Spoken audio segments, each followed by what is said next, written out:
रुद्रपुर में honour killing का मामला सामने आया है। यहाँ एक शादीशुदा व्यक्ति से प्यार करना नाबालिग को इतना भारी पड़ा कि इसका हर्जाना उसको अपनी जान देकर चुकाना पड़ा। नाबालिग बेटी की हरकत से इस कदर नाराज हुए उसके माता पिता ने न सिर्फ अपनी बेटी को मारा पीटा बल्कि गला दबाकर उसकी हत्या कर दी। हत्या के बाद उसके माता पिता इस हत्या को छुपाने के प्रयास में बेटी की लाश को रामपुर ले गए और दफन करने की पूरी तैयारी कर ली। लेकिन ऐन मौके पर पहुंची रुद्रपुर पुलिस ने नाबालिग की बॉडी को कब्जे में लेकर उसके माता पिता को गिरफ्तार कर लिया। पुलिस से मिली जानकारी के अनुसार रुद्रपुर की पहाड़गंज कॉलोनी में रहने वाले सफी अहमद की नाबालिग किशोरी का कॉलोनी के ही एक शादीशुदा व्यक्ति से प्रेम प्रसंग चल रहा था। बीती 23 फरवरी को सफी और उसकी पत्नी को बेटी घर पर ना मिली। जब सफी अहमद और उसकी पत्नी बेटी को ढूंढते ढूंढते छत पर पहुंचे तो वहां उन्हें बेटी मिल गई। पूछताछ पर बेटी ने बताया कि उसका प्रेमी मिलने आया था, जिसके बाद सफी और उसकी पत्नी ने बेटी की खूब पिटाई की और गुस्से में आकर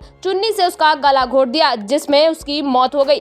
हत्या करने के बाद दोनों आरोपी अपना अपराध छुपाने के लिए बेटी के शव को दफनाने के लिए उत्तर प्रदेश के जनपद रामपुर ले गए। यहाँ वो मृतक के शव को दफनाने वाले ही थे। उससे पहले ही रुद्रपुर कोतवाली पुलिस मौके पर पहुंच गई और मृतक के शव को कब्जे में ले लिया। जब पुलिस ने मृतका के शव का पोस्टमार्टम कराया तो हत्या का सारा मामला सामने आ गया। इसके बाद रामपुरा चौकी इंचार्ज नवीन बुधानी की तहरीर पर कोतवाली पुलिस ने मुकदमा दर्ज करते हुए आरोपी माता पिता को गिरफ्तार कर लिया और न्यायालय में पेश करने के बाद जेल भेज दिया गया है।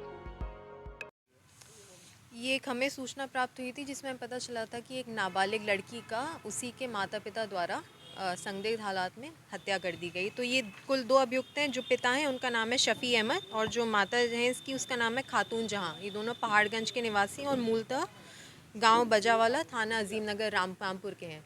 इनके द्वारा शक किया जा रहा था कि इनकी बेटी जो नाबालिग थी उसका प्रेम प्रसंग किसी आस पड़ोस के शादीशुदा व्यक्ति के साथ चल रहा था। तो इसी मैटर में गुस्से में रोष में आकर उनके द्वारा अपनी बेटी का दुपट्टे से गला दबाकर और हाथ से गला घोंटकर हत्या कर दी गई थी।